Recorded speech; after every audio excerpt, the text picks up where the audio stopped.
Assalamualaikum warahmatullahi wabarakatuh. Perkenalkan, nama saya Rahmi Maharani Rusmin dari Program Studi Ilmu Gizi Fakultas Kesehatan Masyarakat Universitas Hasanuddin. Pada video kali ini saya akan menjelaskan mengenai uji pengamatan karkas, diantaranya komposisi fisik, perdagingan, dan juga perlemakan. Tujuan dari uji pengamatan karkas unggas. Tujuannya yaitu untuk menganalisis komposisi fisik, perdagingan, dan perlemakan karkas unggas. Prinsip dari uji pengamatan karkas unggas. Nilai karkas dipengaruhi oleh berat karkas dan jumlah daging yang dihasilkan. Jumlah daging yang dihasilkan sangat ditentukan oleh derajat kegemukan dan jumlah daging pada paha dan dada. Tebalan penyebaran lemak yang merata pada daerah di bawah kulit dan punggung yang juga mempengaruhi berat karkas. Tebal lemak punggung atau sekutan sangat mempengaruhi bobot dan kualitas karkas. Alat dan bahan dari uji pengamatan karkas unggas. Alat yang dibutuhkan yang pertama yaitu pisau berfungsi untuk memotong karkas, kemudian penggaris berfungsi untuk mengukur ketebalan daging dan lemak. Selanjutnya itu timbangan berfungsi untuk menimbang berat karkas. Bahan yang dibutuhkan yaitu 1 ekor karkas ayam ras dan 1 ekor karkas ayam buras. Prosedur dari uji pengamatan karkas unggas.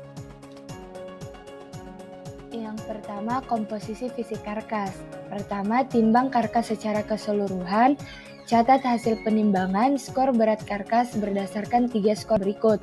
Ukuran kecil di bawah 1 kg, ukuran sedang 1-1,3 kg, ukuran besar di atas 1,3 kg. Kemudian masing-masing karkas dipotong untuk mendapatkan bagian sayap, punggung, dada, dan paha. Bagian-bagian ini ditimbang dan dihitung presentasinya terhadap berat karkas keseluruhan. Terakhir, hitung komposisi zat gizi ayam per bagian secara perhitungan konversi DKBM. Yang kedua yaitu perdagingan, gambar dan ukur ketebalan daging pada paha, dada, dan punggung. Yang terakhir perlemakan, amati dari gambar penyerapan lemak dan karkas dan timbang berat lemak yang terdapat pada pangkal leher atau rongga perut. Hasil dari uji pengamatan karkas unggas. Hasil pengamatan karkas ayam ras dan karkas ayam buras ditimbang dan beratnya diperkirakan. Kemudian dipotong-potong untuk mendapatkan bagian sayap, punggung, dada, dan paha. Setelah itu setiap bagian ditimbang lalu dipresentasikan terhadap berat karkas keseluruhan. Hasilnya dapat dilihat pada tabel 1. Pada tabel 1 dapat dilihat bahwa persentase bagian karkas sayap dan paha pada ayam karkas buras mempunyai persentase yang lebih tinggi dibandingkan persentase bagian karkas sayap dan paha pada ayam karkas ras. Sedangkan persentase bagian karkas punggung dan dada pada ayam karkas buras mempunyai persentase yang lebih rendah dibandingkan persentase bagian karkas punggung dan dada pada ayam karkas ras.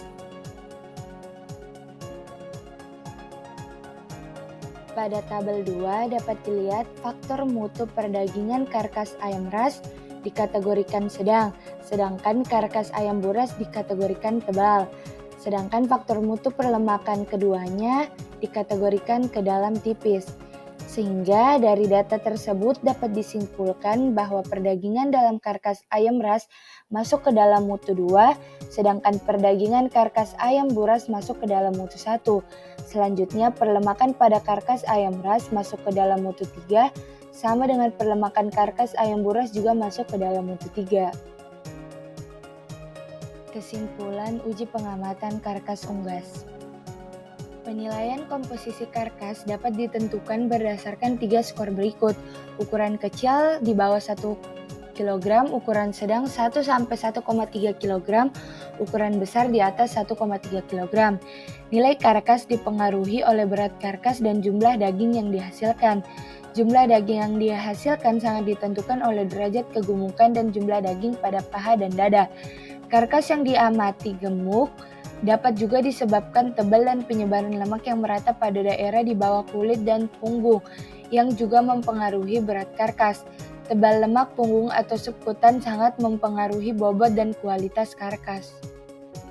Dalam SNI 3924/2004, tingkatan mutu terbagi menjadi mutu 1, mutu 2, dan mutu 3. Pada penelitian ini, faktor mutu yang diperhatikan yaitu faktor mutu perdagingan dan perlemakan. Untuk faktor mutu perdagingan, pembagian mutu dibagi berdasarkan ketebalan daging, yaitu mutu 1 memiliki daging yang tebal, mutu 2 memiliki daging yang sedang, dan yang terakhir mutu 3 memiliki daging yang tipis. Maka dari itu, perdagingan ayam karkas ras masuk ke dalam mutu 2, sedangkan perdagingan ayam karkas buras masuk ke dalam mutu 1. Selanjutnya, untuk faktor mutu perlemakan, pembagian mutu dibagi berdasarkan banyak sedikitnya lemak.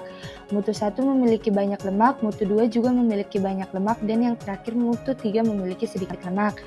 Maka dari itu, perlemakan ayam karkas ras dan ayam karkas buras masuk ke dalam mutu 3 karena memiliki sedikit lemak. Mutu, perdagingan, dan perlemakan pada ayam karkas bisa berbeda karena faktor yang mempengaruhinya juga berbeda. Faktor yang mempengaruhi perdagingan karkas antara lain genetik, spesies, bangsa, tipe ternak, jenis kelamin, umur, pakan termaksud bahan aditif, hormon, antibiotik atau mineral, dan juga akibat stres. Sedangkan faktor yang mempengaruhi perlemakan pada ayam terjadi karena adanya kelebihan energi yang dikonsumsi. Energi yang digunakan tubuh umumnya berasal dari karbohidrat dan cadangan lemak. Sumber karbohidrat dalam tubuh mampu memproduksi lemak tubuh yang disimpan di sekeliling jeroan dan di bawah kulit.